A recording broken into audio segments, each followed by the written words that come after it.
आणि आता पुणे जिल्ह्यातल्या टॉप 9 आपण बातम्या बघूयात।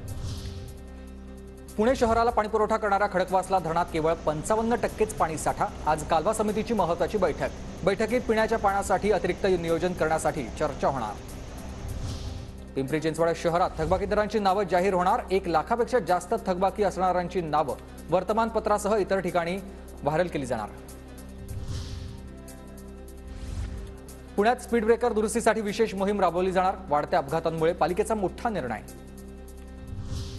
प्रत्येक मतदान केंद्रावर उमेदवारावरील दाखल गुन्हे आणि संपत्तीची माहिती आता लावली जाणार आहे। निवडणूक आयोगाचे मुख्य अधिकारी श्रीकांत देशपांडे यांची ही माहिती। पुणे ड्रग्ज प्रकरणी आता मुंबई एनसीबी तपास करणार। पुणे पोलिसांकडून आतापर्यंत तब्बल 3500 कोटी रुपयांचे ड्रग्ज जप्त। अयोध्येला जाणाऱ्या विशेष आस्था रेल्वेचं बुकिंग जूनपर्यंत फुल। पुण्याहून आता अयोध्येसाठी आतापर्यंत 4 ट्रेन सोडल्या, मात्र जूनपर्यंत बुकिंग फुल असल्यानं प्रवाशांमध्ये नाराजी।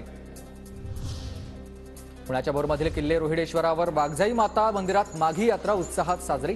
किल्ल्यावरील पायवाटेनं पारंपरिक वाद्यांच्या तालावर काढली काठी पालखीची मिरवणूक।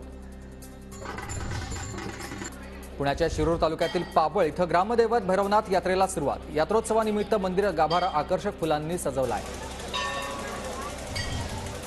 पुणे आणि अहमदनगर जिल्ह्याच्या हद्दीत बिबट्याचा धुमाकूळ। जांबूत परिसरातील नागरिकांमध्ये भीतीचं त्यामुळेच वातावरण।